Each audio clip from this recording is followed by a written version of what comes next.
تو بہرحال میں عرض کر رہا تھا، فرمایا پر علیہ السلام نے ایک زمانہ آئے گا میری امت کے مرد عمدہ سے عمدہ سواریوں پر سوار ہو کر مسجدوں کے دروازوں تک آیا کریں گے، لیکن گھریلو معاملہ کیا ہوگا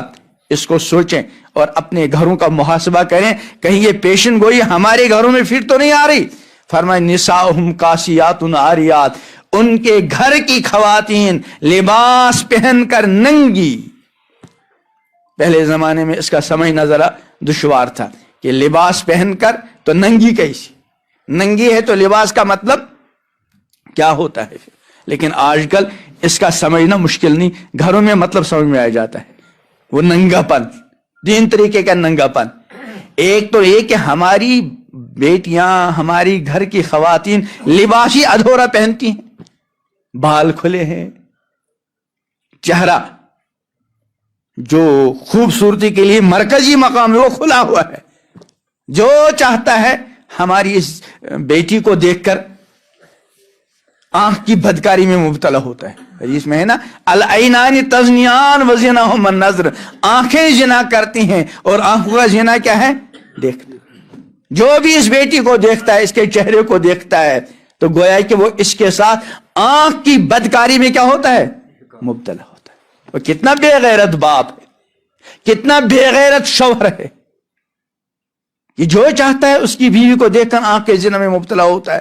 جو چاہتا ہے اس کی بیٹی کو دیکھ کر آنکھ کے زنا میں مبتلا ہوتا ہے۔ یہ غیرت ہے کہ بے غیرتی؟ انتہا درجے کی بے غیرتی، جو ایک مسلمان کو زیب نہیں دیتی بے غیرتی، مسلمان باغیرت ہوا کرتا ہے۔ تو فرمایا نساؤہم کاسیات عاریات، ان کی گھر کی خواتین ننگی، تو ایک ننگا پن یہ کہ لباس ہی ادھورا، اور دوسرا ننگا پن یہ کہ لباس اتنا باریک کہ جسم کی کھال تک نظر آئے، اور سب سے بڑا ننگا پن یہ کہ لباس اتنا چست کہ جسم کی ساخت اور جسم کی بناوٹ ابھر کر آتی ہے، یہ ننگا پن ہے۔ فرمایا نساؤہم کاسیات عاریات، ان کے گھر کی خواتین لباس پہن کر ننگی، اور اتنا ہی نہیں بلکہ فرمایا مائلات، ادھر ہی سے دوسروں کی طرف مائل ہونے والیاں، اور ممیلات، اور دوسروں کو اپنی طرف، اس سے زیادہ مائل کرنا کیا ہوگا کہ ہماری بیٹی فیشنی اور پرکشی لباس پہن کر بلا پردہ گھر سے مختلف کاموں سے نکلتی ہے، تو یہ تو اپنی طرف مائل کرنا ہی ہوا، ورنہ تو شریعت کا حکم، پیغمبر علیہ السلام کو حکم دیا گیا یا ایھا النبی قل لازواجک وبناتک ونساء المؤمنین، کہہ دیجئے اپنی ازواج مطہرات کو، اپنی صاحبزادیوں کو، ایمان والی خواتین سے، یدنین علیہن من جلابیبہن، اپنی جلباب چادر کا کچھ حصہ نیچے کو سرکایا کریں، ذالک ادنی ان یعرفن، اس سے جلدی پہچانا جائے گا۔ میں گزارش کیا کرتا ہوں، ایک ہماری وہ بیٹی جو بے پردہ نکلتی ہے اور ایک وہ بیٹی جو پردے کے ساتھ نکلتی ہے، پہچانے کس کو جائے گا؟ پردے والی کو کہ بے پردہ کو؟ لیکن قرآن کیا کہتا ہے؟ ذالک ادنی ان یعرفن، اس کو جلدی پہچانا جائے گا۔ کیا مطلب؟ پہچانے کے دو مطلب،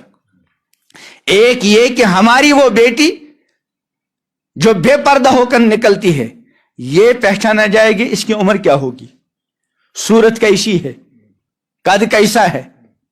اور اگر کسی جان پہچان والے کی ہوگی تو کس کی بیٹی ہے، کس کی بیوی ہے۔ اور قرآن نے جو یہ فرمایا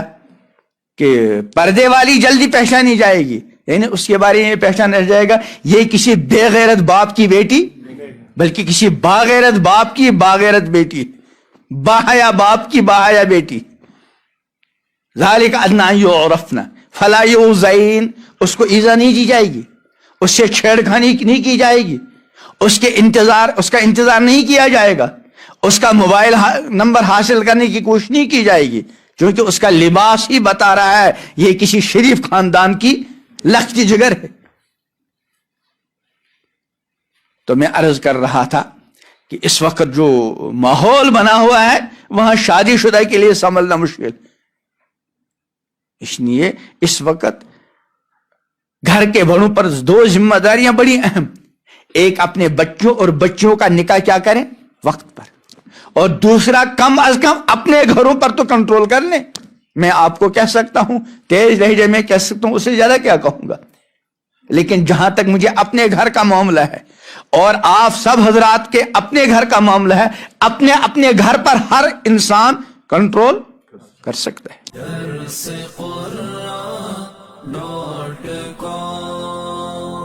www.darsequran.com